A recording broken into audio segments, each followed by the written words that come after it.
આ સંસાર ભગવાને રચ્યો તો કેવી રીતના બનાવ્યો? ભગવાનને એમ કેવી ઈચ્છા થઈ કે ભગવાને દુનિયા કેવી રીતના બનાવી? હવે ભગવાનને આપણે એવું તો પૂછી ના શકાય કે ભગવાને દુનિયા કેવી રીતના બનાવી.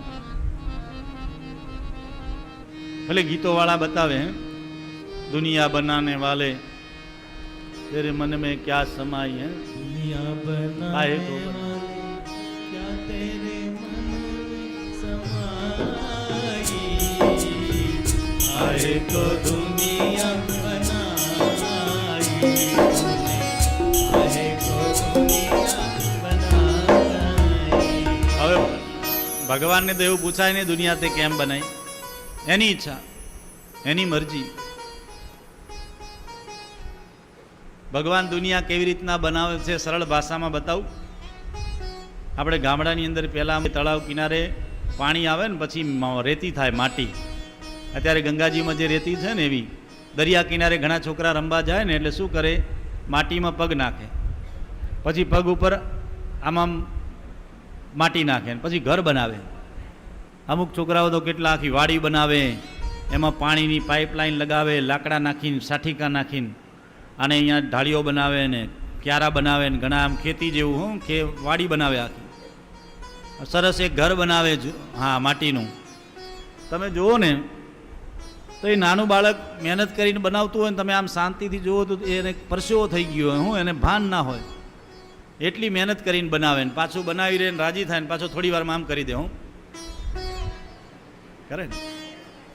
ભગવાન પણ આ જ કરે દે. હું ભગવાનની ઈચ્છા થાય કે આ દુનિયા બનાવી દે, પછી ભગવાન આ બધું નાટક જોઈ લે, પછી એને થાય ને તો એ પણ આમ કરી દે, હો ક્યારેક. આ જ ભગવાનનું કાર્ય.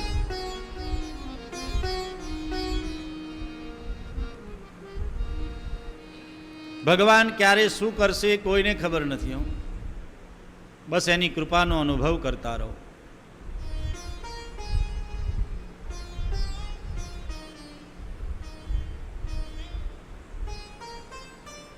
અહીં વિદુરજીએ ઘણા બધા પ્રશ્નો કર્યા. ભગવાને દુનિયા બનાવી, કેવી બનાવી, કેમ બનાવી, એના કરતાં કેટલી સુંદર બનાવી એ ના જોઈએ? હે, કેટલી સુંદર બનાવી. હે, એવું જ કોઈ કડી છે ને ભક્તની, એમ સુંદર.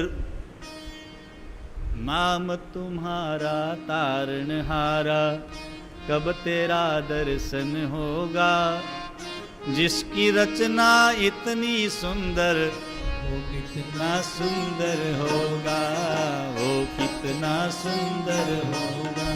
જેણે દુનિયા આટલી સુંદર બનાવી છે એ કેટલો સુંદર હશે. અચ્છા, હવે તમે દુનિયા સુંદર ક્યાં છે આપણને દેખાતું નથી. હું તમારા વિજાપુર બાજુ ગામડામાં આવું ક્યાં કથા કરવા, તમને એમ થાય કે મહારાજ અમારા ખેતરે વાડીએ તમને ફરવા લઈ જઈએ. હે, મારા ચંપામાં કહેતા હતા કે અમારી વાડીએ આવજો, એક દિવસ આવશું અમે વાડીએ. હા, તમે વાડીએ લઈ જાઓ, તમારા ખેતરમાં લઈ જાઓ. તમે મને આવું લીલા કરણનું એક ચખાડો તો મને મેં બચકું ભર્યું તો મને તીખું લાગ્યું. કે મહારાજ આ મરચું કહેવાય. કીધું હા, તો તીખું છે આમ ચટાકેદાર. આગળ ગયા તો એક નાનો છોડ હતો, એની ઉપર લાલ કલરનું તમે મને ચીરી ખવડાવ્યું તો ખાટું મીઠું લાગ્યું, સરસ લાલ કલર દેખાતું હતું. કે મહારાજ આને ટામેટું કહેવાય. વાહ, સરસ. આગળ ગયા તો એક બીજું મોટું નાનું ઝાડ હતું, એના ઉપર લીંબુ લટક્યા હતા, લીંબુની ચીરી તો બહુ ખાટી લાગી. આગળ ગયા તો મોટો આંબો હતો, ત્યાં મસ્ત કેરી હતી, ગરમીનો સમય, માર્ચ એપ્રિલ મેનો ટાઈમ, અને એનો તમે મને રસ પીવડાવ્યો તો રસ કેટલો સુંદર મીઠો મીઠો લાગ્યો. એ જ વાડીમાં પછી મેં તમને પૂછ્યું કે તમે આ લીંબુડી નીચે ખાટું પાણી રેડ્યું હતું, આ મરચા નીચે તીખું પાણી રેડ્યું હતું, હે, ટામેટા નીચે ખાટું મીઠું પાણી રેડ્યું હતું? તો કે ના, અમારા એક જ બોરનું, એક જ દાળનું પાણી આવે છે, એમાંથી જ આ બધું ઉગ્યું છે. વિચાર કરો. હે, એક જ પાણી, એ જ જમીન, પણ અલગ અલગ રસ પરમાત્મા પૂરે છે. પરમાત્મા અંદર રસ પૂરનારો એ છે. એની કલ્પના તો કરો એની કૃતિની. ભગવાન કેટલું દિવ્ય, એણે સૃષ્ટિ કેટલી સારી. આપણે તો લોકોના દોષ જ જોઈએ, ખરાબ જ જોઈએ. ખરાબ જુઓ એના કરતાં સારું જુઓ ને દુનિયામાં કેટલું સારું છે. તમે ખુશ રહેશો, તમને મજા આવશે. જે તમે સંસારમાં જે મળ્યું છે એને ભોગવી શકશો.